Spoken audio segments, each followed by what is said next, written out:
5月3、4、5と大宮盆栽祭りが、開催されております。私も初日朝早くから、行ってきました。たくさんの人に声かけていただいたり、知ってる友達と会えたりとかして、すごい楽しい一日を過ごさせていただくことになりました。それで早速ですが、買ってきたもの紹介、恒例のやつを やりたいと思います。はい、木はちょっと少なめなんですが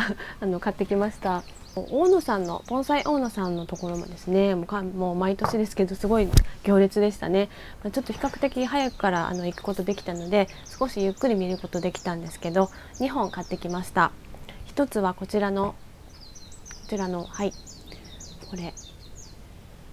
すごい小葉椒の、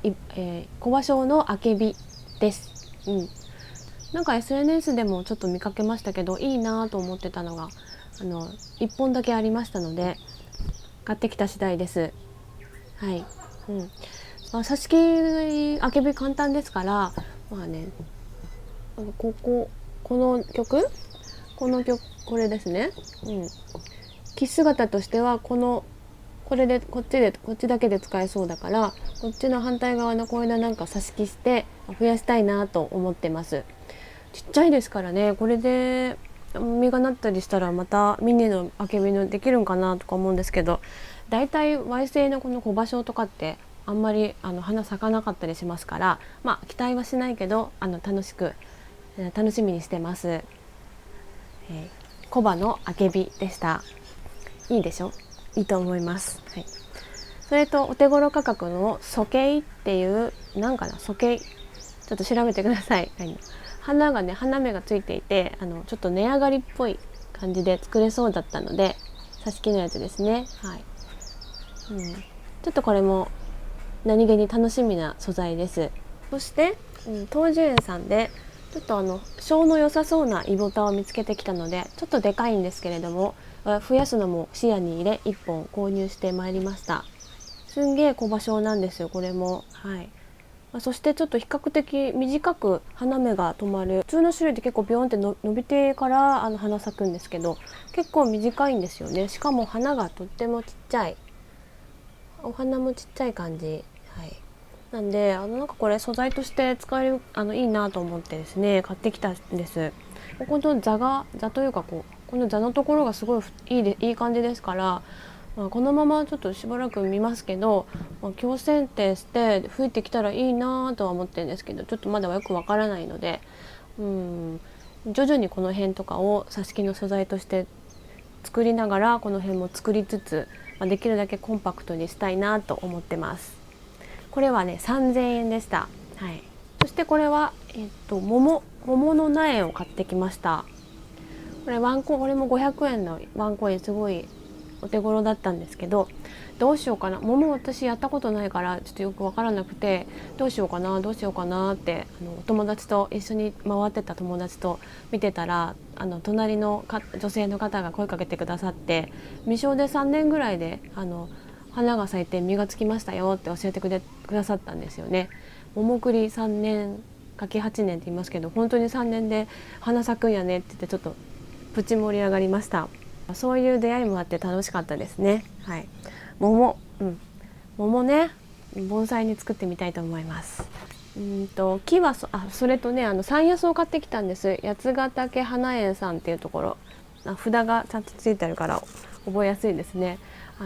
それでこれは雪もち草を買ってきたんです。これ邪魔か。ほら、お餅が中に入ってますけど、これ何年か前に一鉢中越植物園さんで一鉢買ったのが庭に地植えしてるんですけど、毎年可愛い花を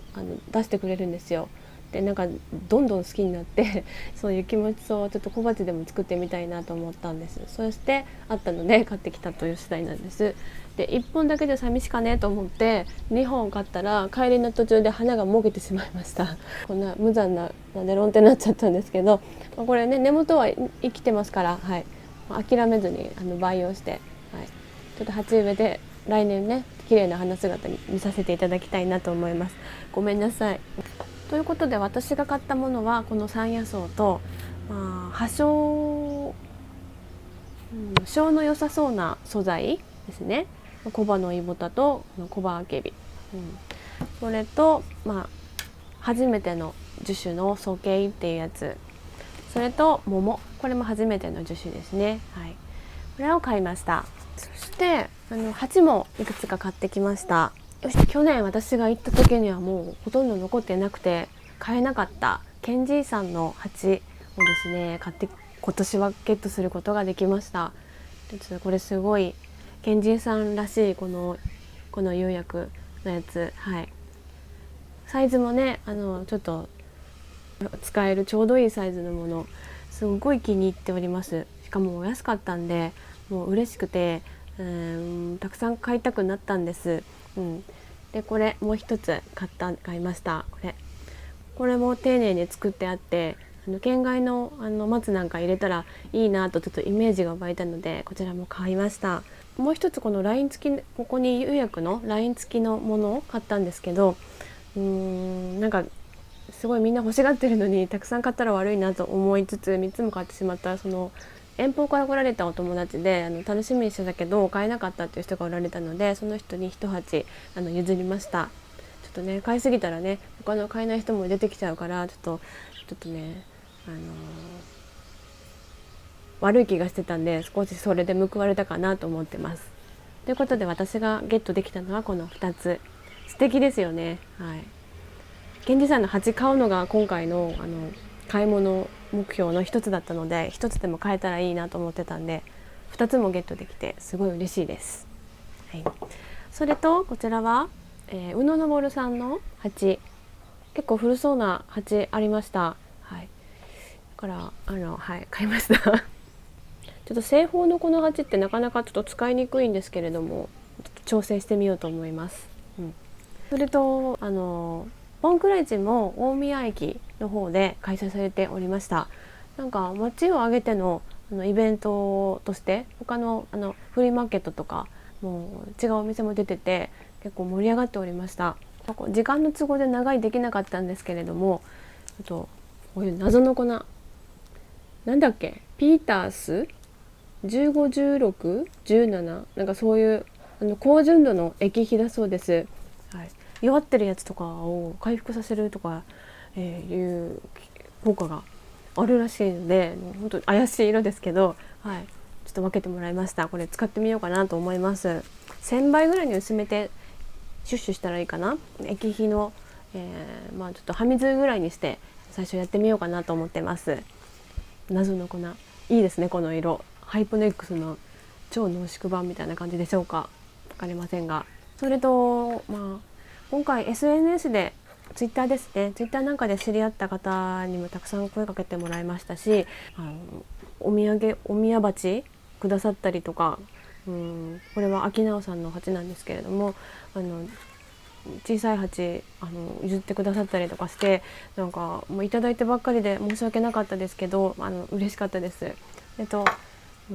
これもねボンクラ市で出品されている TAT さんの粘り鉢なんですけど、これね欲しいなと思ってたのを取っといてくださいました。欅をこれ葉っぱ粘りにする時とかいいですね。初日の戦利品は以上です。昨日ボンスキー場の集まりもプチ集まりもちょっといい機会があったのでやらせていただくことができました。メンバーのお一人が盆栽町にお住まいだということで、そのお庭のスペースをお借りしてボンスキメンバーで集まったんですけど、そしたらなんともう何人13人とか14人とか結構集まってくださって、ボンスキメンバーのお友達なんかも来て飛び入りで遊びに来てくださったりとかして結構楽しかったです。メンバーの方がお酒なんか用意してくださって、私はあまりちょっと舞い上がってしまってたくさん飲んでちょっとのんべえだったんですけれども、すごい楽しかったですね。オフ会のはしごなんかもして初めてオフ会参加してみたんですけどえらい楽しかったです。来年もこういうことができたらいいなと思いました。ということで速報ではないですけれどもこのような仕上がりでした。それとは別で最近ヤフオクで買ったものがあります。ちらっと紹介。こちらはミニの尺投げ尺投げの素材ですね。素材ですね。もうお花がね、この黄色の木花の尺投げ素敵と思って買いました。それとこれもね本当にありがたい限りなんですが、これも北海道の盆友さんからですね、山鳥のこういういっぱい素材を送っていただきました。もうこれ何だと思いますか？なんだっけちょっと待って、名前忘れた。名前が忘れてこない。白樺だ。白樺の山鳥のもういっぱいなんか雑草みたいに生えてるから送ってあげますって言ってて送ってくださったんですけど、大きいのからちっちゃいのまで、それとこれ七かまども入ってますね。七かまど、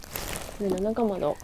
穂先七かまどは結構手に入るというか持ってるんですけど、普通の七かまどってそんなに見かけないので、すごいありがたい限りでございますね。本当何本ぐらいあるんだろう。50本ぐらいありそうですけど、これを寄せ植えにしたりちょっと曲げてみたりいろいろやって作って遊んでみようかなと思って、これは今度の動画でちょっとやってみようかなとご紹介しようかなと思いますが、こういうものもいただきました。ということでちょっとこうやってね戦利品を置きまして、速報じゃないですけど、買ったものは以上です。今日2日目で明日までありますからね、最終日もお買い得なものたくさんあると思いますから、お仕事の都合とかで行けなかった方はぜひとも行ってみてください。私ももしかしたらまたいるかもしれません。いないかもしれません。お声をかけてくださった方もありがとうございました。なんか失礼があったら申し訳なかったですけども、とても嬉しかったです。それではまた、ありがとうございました。